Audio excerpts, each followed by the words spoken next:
नमस्कार दोस्तों, मैं अंकुर उपाध्याय स्वागत करता हूं आप सभी का एक बार फिर से अपनी नई वीडियो में। दोस्तों यहाँ पे आप सभी के साथ आज निफ्टी के टॉप लूजर्स के बारे में बात करूंगा। आज सबसे बुरी बात ये थी कि जो लूजर्स थे ना वो दिग्गज स्टॉक्स थे। अचानक से दिग्गज स्टॉक्स में पिटाई पड़ी, जिन्होंने बाजार को भी काफी नेगेटिव किया, बट ज्यादा नेगेटिव नहीं हुआ बाजार, क्योंकि अगर एक तरफ दिग्गज गिर रहे थे तो दूसरी तरफ दिग्गज स्टॉक्स ही भाग रहे थे। और ये सारे के सारे वो स्टॉक्स हैं जो कहीं ना कहीं एफआईआईज के रडार पे रहते हैं। अब अगर एफआईआईज के रडार पे ये स्टॉक्स रहते हैं और इनमें एक्शन बड़ा हुआ है तो कहीं ना कहीं एफआईआईज ही आज फुल फ्लैज लड़ रहे थे आपस में। मैं डेटा बताता हूं आपको। पहले बात करूंगा मैं रिलायंस इंडस्ट्रीज के बारे में, जिसके बारे में मैंने डिटेल्ड वीडियो आपके लिए बनाई भी थी। आज चीजें भी शेयर करी, क्यों गिरा है, क्या कहानी क्या नहीं। एट द एंड अगर आप नोटिस करें 4157 करोड़ का टर्नओवर इस स्टॉक में आज हुआ है। अगर आप लोग मेरे लास्ट वीक की वीडियोस देख रहे थे तो मैं एक चीज कहता था बार बार कि एफआईआईज मिसिंग है, छुट्टी पे गए हुए हैं, वो है ही नहीं, कामकाज नहीं कर रहे हैं, क्योंकि डेटा नहीं आ रहा है बिल्कुल भी। हम देखते थे कि टर्नओवर होता है, लेकिन कभी हिंदुस्तान कॉपर में होता है, कभी किसी में होता है, कभी किसी में, लेकिन ये जो एफआईआईज के फेवरेट थे ना, इनमें नहीं हो रहा था। तो मैंने आपसे कहा था कि एफआईआईज छुट्टी पे हैं, एक बार उन्हें 5 तारीख से वापस आने दो, इन स्टॉक्स में एक्शन लौटेगा। अब आप नोटिस कीजिए, रिलायंस में 4157 करोड़ का टर्नओवर हुआ है और ये उनका फेवरेट है, मैंने लगातार आपके साथ डिस्कस किया। एचडीएफसी बैंक में 3080 करोड़ का टर्नओवर हुआ है। आगे मैं आप सभी के साथ ट्रेंट की बात करूं, 2508 करोड़ का टर्नओवर, और आईटीसी 2486 करोड़ का टर्नओवर। फिर आईसीआईसीआई बैंक है, फिर हिंद कॉपर, भारतीय एयरटेल, वापस से जो एफआईआईज का फेवरेट है। तो अब आपको दिख रहा है कि फुल फ्लैज एक्शन चल रहा है बाजार में, लिक्विडिटी तो भरमार है। सवाल ये उठता है कि अचानक से रिलायंस का शेयर क्यों बिक गया। तो दोस्तों यहाँ मुझे 2-3 चीजें समझ में आ रही हैं जो मैं आपके साथ डिस्कस करना चाहूंगा। पहली बात, एफआईआई जब छुट्टी पे गए थे ना 23-24 दिसंबर को, 25 दिसंबर के समथिंग, तो 25 दिसंबर के समथिंग जो भाव था इस स्टॉक का एग्जैक्टली मैं आपको बताऊं, 24 दिसंबर को था 1550 रुपए का लो और 1558 की क्लोजिंग। आज का जो भाव था 1611 का हाई। तो जहां वो छोड़ के गए वहां से 50 रुपए ही ऊपर मिला है, 3%, कुछ खास नहीं। और आते ही उन्होंने इस स्टॉक में क्या सेलिंग करी है। देखो ये सारी कहानी जोड़ के फायदा नहीं है। एक्चुअली में जो न्यूज है वो न्यूज बताता हूं। एक रूमर गया है बाजार में कि रशियन ऑयल परचेस किया गया है रिलायंस की तरफ से। रिलायंस ने उसको लेकर तुरंत क्लियरिटी भी दे दी कि नहीं भैया, हमने कोई परचेज नहीं करा, ये टोटली फालतू की बातें हैं, इन पे ध्यान ना दें। दूसरी बात, उन्होंने कहा हमने पहले भी नहीं किया और हम पूरे जनवरी भी नहीं करने वाले हैं, ये भी क्लियरिटी दी उन्होंने। बट शेयर में बिल्कुल कॉन्फिडेंस नहीं दिखा। करीब 3.25 करोड़ शेयर ट्रेड हुए हैं इस स्टॉक में, जो कि बड़े हैवी वॉल्यूम्स माने जाने चाहिए। अब इतने हैवी वॉल्यूम्स के साथ गिरावट टेक्निकली वीक बनाती है स्टॉक को, और अराउंड 1470 का अगला लेवल है जो आ सकता है, और वो सपोर्ट के रूप में काम करेगा। मेरी तरफ से मेरे व्यूअर्स को एक ओपिनियन है कि इस स्टॉक से अभी ना बाइंग के लिए देखें, ना एवरेजिंग के लिए, और ना कुछ करें। है तो लॉस में वो बैठे रहो, फ्रेश एंट्री एवरेजिंग से दूर रहें।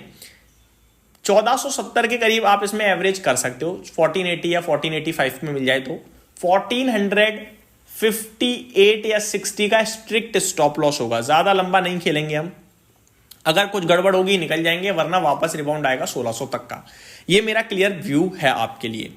अब बढ़ते हैं दूसरे स्टॉक की तरफ, एचडीएफसी बैंक। ये लगातार 2-3 दिनों से कमजोर हो रहा था, आज अचानक इसने दम तोड़ दिया है। वॉल्यूम्स की बात करूं तो वॉल्यूम्स भी हैवी देखने को मिले हैं मुझे। सबसे जो इंटरेस्टिंग चीज दिख रही है, कल का ट्रेड देखिए आप। 1006 का हाई था, 976 का लो था, 977 की क्लोजिंग, यानी डे लो पे बंद हुआ कल। आज का मूवमेंट कुछ है ही नहीं। 966 आज का हाई था, 956 आज का लो था, 962 आज की क्लोजिंग थी, यानी बीच में बंद हो गया, कुछ हुआ ही नहीं। जहां ओपन हुआ वहीं बंद हो गया, ऑलमोस्ट गैप डाउन ओपनिंग के बाद। तो आज तो मूवमेंट बिल्कुल हुआ ही नहीं है एचडीएफसी बैंक के स्टॉक में। बट इस स्टॉक में टर्नओवर बड़ा हो गया, लड़ते रहे बायर सेलर दोनों आपस में, कुछ भी डिसीजन मिला नहीं है, तो ये भी अवॉइड वाला ही बनता है, क्योंकि इनडिसीजन कैंडल फॉर्म हो गई। थर्ड है ट्रेंट, ये गिरा है, इसमें सेलिंग कम, खबर की वजह से नेगेटिव परफॉर्मेंस ज्यादा दिखी है। मेरे हिसाब से ये मौका है। ट्रेंट पे मेरा व्यू क्लियर है। कभी कभार चीज इतनी सस्ती हो जाती है कि लालच आ ही जाता है, और मेरे लिए ये लालच है। मैं ऐसा क्यों कह रहा हूं, मेरे को आप बताओ 4040 रुपए पे ट्रेंट में क्या है खोने के लिए। 90 का पी, एक दमदार कंपनी, वैल्यूएशन रीजनेबल हो गई। अर्निंग्स की बात करें तो 17% की ग्रोथ अभी भी दिखाई है कंपनी ने, लेकिन ट्रेंड से आप चाहते हो 25% की ग्रोथ। 25% अगर ट्रेंड डिलीवर करने में सफल नहीं हो पाया है तो अब उसको आप वैल्यूएशन भी तो वो 300 का पीई तो दे नहीं रहे, 80 के पीई पे है ना, 90 के पीई पे है, तो फिर तो रीजनेबल है भाई 17% की ग्रोथ। आप आज की डेट में डी मार्ट को भी तो 90 का पीई दे देते हो ना, और डी मार्ट तो 13% की ग्रोथ दिखा रहा है। आप आदित्य बिरला फैशन को, इन सबको क्या दे रहे हो वैल्यूएशन के नाम पे, और इसको क्यों नहीं मिल रहे? फिर आप विशाल मेगा मार्ट को क्यों दे रहे हो? वो भी तो उतनी ही ग्रोथ दिख। तो मेरे हिसाब से ये अब कहीं ना कहीं इसके साथ नाइंसाफी हो रही है। और 1,40,45,000 करोड़ पे ट्रेंड क्वालिटी है भाई, 1100 से ज्यादा स्टोर्स हैं इस कंपनी के। अगले 6 महीने के अगर व्यू के साथ कोई होल्ड कर सकता है तो मुझे लगता है ये बढ़िया स्टॉक है, आप स्टडी जरूर कीजिए इस भाव पे। नेक्स्ट है आईटीसी। आपको याद है जिस दिन इसने 400 का लेवल ब्रेक किया था, खबर आई थी और घटकर ये 478 पे ट्रेड कर रहा था, तो मैंने कहा था आईटीसी जैसा हाथी इतनी तेज गिराए, लोगों को लगेगा ये मौका है, लेकिन ये मौका नहीं है। जैसे ट्रेंड में मैं गिरावट में क्या कह रहा हूं, मौका है। आईटीसी में मैंने क्लियर अवॉइड बोला, क्यों? मुझे क्लियर दिख रहा था इतनी बड़ी गिरावट, ऊपर से जो खबर है वो खबर बिजनेस पे इंपैक्ट डालेगी।